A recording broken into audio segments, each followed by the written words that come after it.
Welcome to Speak Local, where we break down real, everyday Aussie English. Let's get into it. I once sat in a performance review and talked myself out of a pay rise. And the wild part? I did it by being good at my job. Hang on, you talked yourself out of money by being good? By being good and humble about it. Picture it. My manager opens with, "Tell me about this year. What are you proud of?" And I had led a project, genuinely led it, stayed late, untangled the whole mess, brought it home. But the way I was raised, the gracious, correct thing is you don't point at yourself. So I said, "Oh, it was really a team effort. Everyone worked so hard, I just helped where I could." And you did lead it. I led it. But I just told my manager I helped where I could. And here's the kicker. A colleague said in his review, plainly, "Yeah, I drove that project. Pretty happy with how it landed. Same facts as me." He just said his out loud. That one sentence, that's the whole gap. And he got the rise. He got the rise. And I sat there thinking, I just narrated it differently. The way I grew up. I just helped is modesty. And modesty is a virtue. In that room, my manager wrote down exactly what I said. She helped. She supported. Not she led. The words were true. I just hadn't read the room. Oh, that one stings because I'd have said the exact same thing. Team effort. I still catch myself doing it. That's the whole episode right there. I'm Priya. And I'm Arjun. And I'll be honest, I'm still learning half of this with you. So today we're going somewhere most people are too polite to talk about. Your review, your raise, and how to own your own work without feeling like you're bragging. And quick thing before we start, so nobody mishears the whole episode. This isn't an accent class. Nobody's asking you to change how you sound. I still sound like me. We're just learning when to say, "let me know," instead of "kindly revert." That's register, not accent. Good, because I love how I talk. I wasn't planning on giving that up. And you don't have to. Keep your accent, it's yours. We're only swapping a few words so the room reads you the way you mean it. Right. Now the most important sentence I'll say all episode. Your humility is not a flaw. Crediting your team is not weakness. The instinct that made me say it was a team effort is a good instinct. We are not here to remove it. That feels important to land early because my gut reaction to own your work is that's just bragging, and I don't want to be that guy. And you won't be. The self-effacing, team-first way a lot of us were raised to talk about our work. That's a complete valid way of speaking. It's gracious. It builds harmony. It is not a broken version of anything. I can only speak for how I was raised, mind you. That's one household in one city. It won't be every South Asian home, and it won't be yours if you grew up here. Right, my family's different from yours, and I'm half raised here, so I'm getting it from both sides anyway. Exactly. And one thing I want to set down now, before we go further, so nobody mishears the whole episode. This is not a story about the noble migrant who works twice as hard and suffers in silence. It's not virtue, and it's not victimhood. It's a register gap.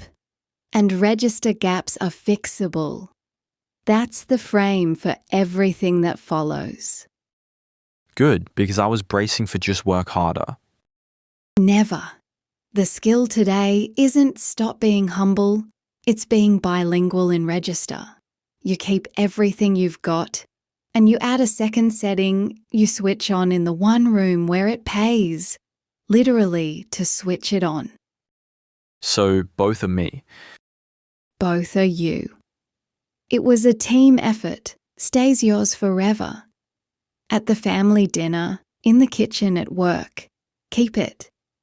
But in the review, in front of the person who decides your salary, you might reach for a different gear. Code switching isn't erasing yourself. It's having more than one tool in the bag. And, fair warning, I can be blunt as anything when I want to be. I'm not a shrinking violet. This isn't about personality. It's about register. I've seen you negotiate a taxi fare. Terrifying. Different room, different gear. And here's the cultural tightrope for today's room. Australia prizes understatement. Bragging is basically a social crime. So your instinct to stay humble fits the culture beautifully. The catch is just the match. Stay too humble in the review and you can quietly get passed over. Oversell, people recoil. Over-defer, you under-ask. Your humility isn't the problem. The room just runs on a different setting and you get to switch settings. Let's learn to walk that line. Let's start exactly where I tripped. The instinct to credit everyone but yourself. It was a team effort. Everyone pitched in. I just helped where I could. The way many of us were raised, taking sole credit can feel arrogant, even rude. You share the win, you lift the group. It's genuinely lovely. I'd actually find that really likable in a colleague. And confession, I just helped where I could is basically my factory setting. And socially, it serves you brilliantly. That's the thing. It works in nearly every room. The review is just one room running a different setting. There, your manager isn't reading you as gracious. She's taking notes for a salary decision.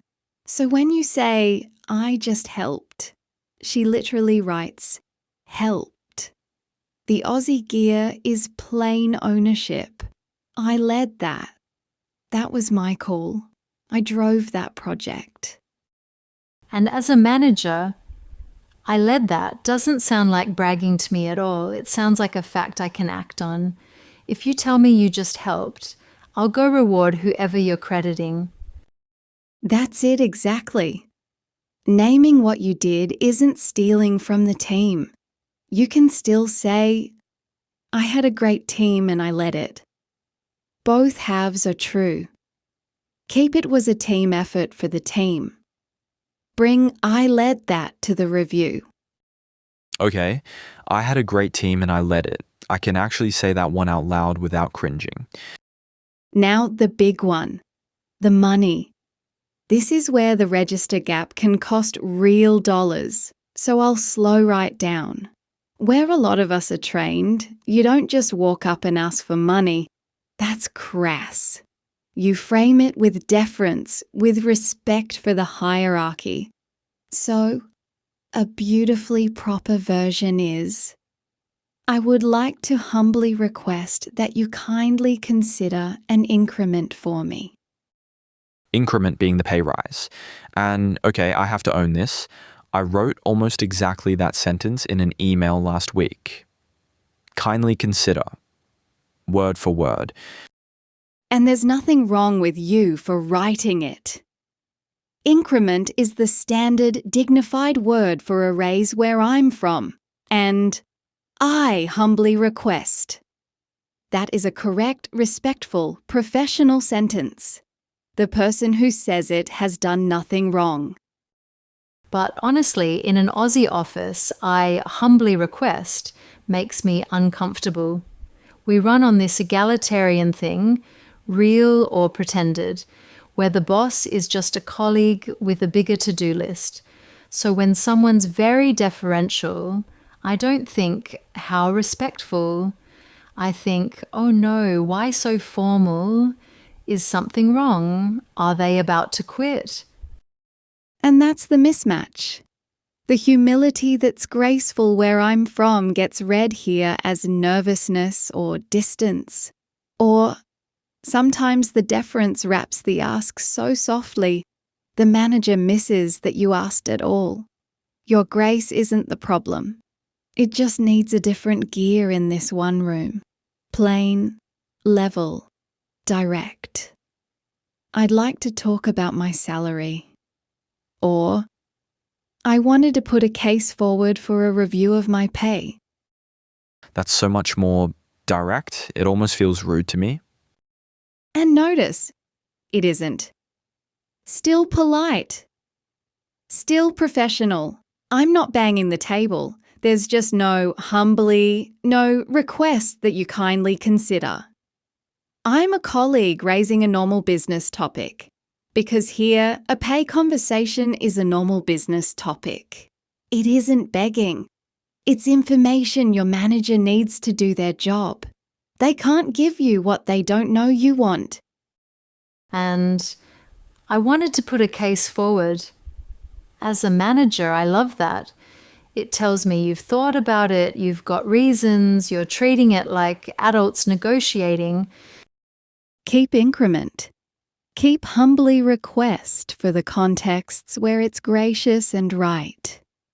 In the pay conversation, switch to, I'd like to talk about my salary. Directness about money is allowed here. It's even respected.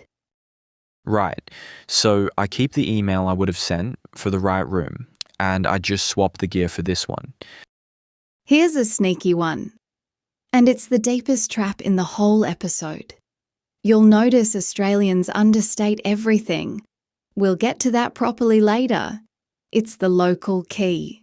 So a lot of us, very sensibly, start mirroring it. We describe our own huge result as, oh, it went okay. Which feels safe. Everyone here talks like that, so I figure I'll blend in. It feels safe. And here's the asymmetry nobody tells you. When someone with a long local track record says, yeah, it went all right, everyone already knows it went great. They've got the shared code, the benefit of the doubt. When you're newer and you say, it went okay, people may just believe you. They take it at face value. That's real. We give each other a discount because we share the understatement code. You don't get that discount yet. So this is the one place I'll tell you to add directness about your own work. Not bragging, accuracy. Instead of, it went okay, you say, that project came in 2 weeks early and under budget. That's not a boast. That's a fact. Let the number do the boasting so you don't have to. Facts, not flourishes. Facts, not flourishes. Write that on your hand for this whole episode. The win isn't in the adjectives, it's in the specifics. Early. Under budget. Cut the response time in half. Numbers can't brag. They just stand there being true. And the beauty is, I don't have to feel like I'm showing off. I'm just reading out a fact. A quick one, because the review is also all the emails around it. Kindly revert. As in, please revert with the outcome of my review. In a lot of our offices, revert just means reply, get back to me. Clean, formal, standard. And in an Aussie office, revert means go back to a previous state, like undo. So kindly revert with the outcome makes my brain go, wait, you want me to underside your review? The opposite of what I'm asking. So the local gear is just, let me know how it lands. Or, get back to me when you've had a chance. Okay, but kindly revert is honestly more elegant. It is. I'll defend it to the end. It's just carrying a different meaning on this side of the planet. In the Aussie follow-up email, let me know lands like a local. Next. And this one's invisible, which makes it dangerous. I have a doubt. In a lot of South Asian schooling, the teacher says, "Any doubts?" And it just means any questions. So in the review, you might naturally say, "I have a doubt about the new band level." Oh no, I say that constantly. And here, I have a doubt sounds Like you don't trust me. I have my doubts about you, mate. Suspicion. Whereas all you mean is, "I've got a question." Same words, 2 different meetings in the same room. The fix is tiny. Quick question. Or, "Can I check something?" Keep doubt for the cousins. Bring quick question to the review. quick question. Saving my life right there. One more from the paperwork side, because reviews come with forms and emails. Please find attached here with my self-appraisal for your kind perusal. Every word correct. Formal British business English. Precise. Respectful. It sounds like a legal document. It also sounds exactly like me. And it's good English. It just reads a little 19th century to an Aussie ear. Herewith. Kind perusal. In a culture that runs on short, plain email, that formality can read as distance even though you're being respectful. The Aussie version is almost rudely short. I've attached my self-review. Have a look when you get a chance. Shorter is friendlier here, not lazier. Long and formal can read as nervous. And that's the through line of all of these. None of them are wrong. They're good words that got on a plane and landed somewhere they mean something slightly different. We're not deleting one. We're adding the local gear for the local room. Okay, we have been doing all the adjusting this whole episode. Time to flip the table. Simon! I feel like I'm about to lose. You're not in trouble. I just want to teach you a word your language is missing. Say I want to move my review meeting later. What do I say? Postpone it. Postpone. Good. Now I want to move it earlier. One word. Bring it forward. Move it up. That's 3 words and a shrug. The South Asian English word is prepone. Can we prepone the review? Move it earlier. The clean opposite of postpone. Wait, I grew up half here and I still say prepone. I didn't even know it wasn't standard. That's genuinely useful. English just doesn't have that. We don't. And bring it forward is say it out loud. Forward in time should mean later, but we use it to mean earlier. Our version is the broken one. It is. Prepone is logical. It fills a real gap.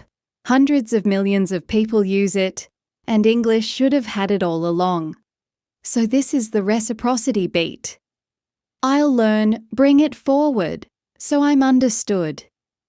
But you should all start saying prepone, because it's a gift. I'm genuinely taking prepone. That's just a better word. That's true. And here's why this matters for your review, beyond the laugh. The mindset I want you walking in with is not, "I'm the deficient one who has to learn the proper way." It's, "I bring a complete, valid way of speaking, and I'm adding a second register the way I'd pick up any new tool." You're not fixing yourself. You're expanding. Respect runs both ways, even at the pay table. That reframe actually changes how the whole conversation feels. I'm not turning up to apologize for how I talk. I'm turning up bilingual. Final stretch. And this is the part that gets you the raise. So far, we've worked on what you say. Now what you have to hear. Because an Aussie review is full of code, and if you can't read it, you'll misjudge how you're doing. Simon, you're the specimen now. I accept my fate. Rule 1, and it sounds made up. Yeah, nah means no. Nah, yeah means yes. The trick, the only thing you have to remember, is that the last word is the real answer. Everything before it is just softening. So, yeah, nah is, yeah, I hear you, but nah. Exactly. So in your review, if you say, I think I'm ready for the senior role, and your manager goes, yeah, nah, look, not quite yet, that's a no. Cushioned, kind, but a no. And the reverse. Nah, yeah, I reckon you're about there. That's a yes. Good news in disguise. Listen for the last real word. Don't plan around a maybe. Half the time there isn't one. Rule 2, the big one for reviews. Australians communicate in understatement. They dial everything down, and you dial it back up to hear what they mean. Not bad means good, sometimes really good. It's a bit ordinary means it's bad. I wouldn't say no means yes, please, absolutely. So, if my manager says my work was not bad, That's a compliment. Take the win. If an Aussie says your work is not bad, it's genuinely good. And remember the trap from earlier. This is exactly why you mustn't mirror the understatement about your own wins. Read it in your manager. Not bad is praise. A bit ordinary is a gentle alarm. But describe your own results accurately, not modestly. They get the benefit of the doubt. You don't yet. If an Australian is visibly enthusiastic, either it's enormous or they've won the lottery. Rule 3, and this one got me on day 1. How you going? Is not a question. It's just hello. Your manager passes you in the corridor. How you going? And sweet, earnest me, I stopped and I told her, in detail, how I was going. oh no, I have absolutely done this. Full status report to a man who was already 3 doors down. Exactly that. The correct response to how you going is good thanks you. While still walking, it's a greeting wearing a question's clothes. Rule 4. And Simon, this is your culture being the weird one. Where a lot of us are from, you build respect right into the words, Sir, Madam, the formal salutation. That's not stiffness. It's respect. And it's correct. Here I call our CEO, Dave, to his face, in the review. His name is David, and I've called him David maybe once by accident. And if you called him Sir, it'd be weirder, not more polite. It'd sound sarcastic, like you were taking the mickey. It's the tall poppy thing. Don't act like anyone's above anyone. Honestly, that one took me the longest. Dropping sir felt rude. Same for me. It felt genuinely rude at first, like I'd forgotten my manners. But in the room where you're asking for money, first names signal you see yourself as a peer making a case, not a junior begging a favour. Your instinct toward respect is good and right. Here you just express it by being relaxed, not formal. Be kind to yourself about that one. Last one, and it's the most important line in the episode, so underline it. Australians bond by talking themselves down. Oh, I just got lucky. Anyone could have done it. Self-deprecation is the social glue. Which feels safe for me to copy. It's basically how I already talk. And it is safe, socially. Over coffee, oh, it was nothing, makes you likable. Do it. But here's the line. Do not self-deprecate in the pay conversation. The one room where talking yourself down costs actual money is the review. Simon does it and gets away with it. Because everyone already knows what I did, my self-deprecation is a flex I can afford. When you're still proving it, oh, it was nothing, gets written down as, it was nothing. Exactly the asymmetry. Self-deprecate at the coffee machine all you like. State your value plainly in the review. The whole skill is knowing which room you're in. That's reading the room. Let's bring it home. And back to the story I opened with. Because here's what it actually cost me. The rise you talked yourself out of. That one. I did everything I was trained to do, worked hard, stayed humble, credited my team, waited to be noticed. Because the way I learned it, that's the system.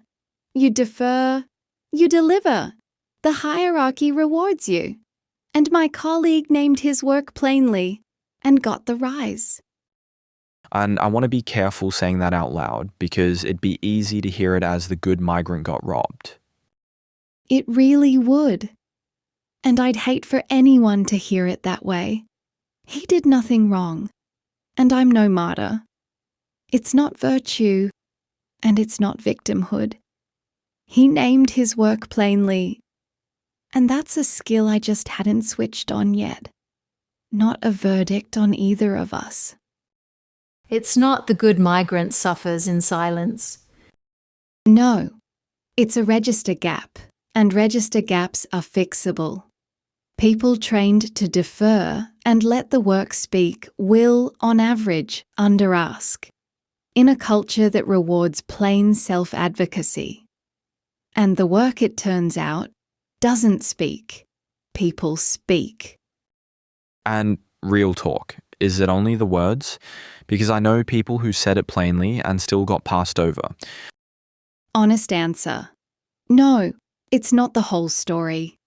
Bias is real, and structures are real, and that part is not your job to fix. Register isn't the whole gap. It's the part that's in your hands. So that's the part we take. We close the one we control. There's good evidence that migrants on average under-ask in exactly this way. So the fix isn't become less humble. The fix is bilingual in register. Keep your humility. It's a strength, it's grace, it's yours. And add the ability in the one room where it counts to name your value plainly. Not arrogant, accurate. Here's your recap. 1. Say, I led that, not I just helped. You can credit the team and own your part. 2. Facts, not flourishes. It came in 2 weeks early. Let the number do the boasting. 3. Asking isn't begging, it's information. I'd like to talk about my salary. 4. Read the understatement in them, but don't undersell yourself. And 5. Increment. Kindly revert. Prepone. Those stay yours forever. We didn't delete a thing today. We just added a gear.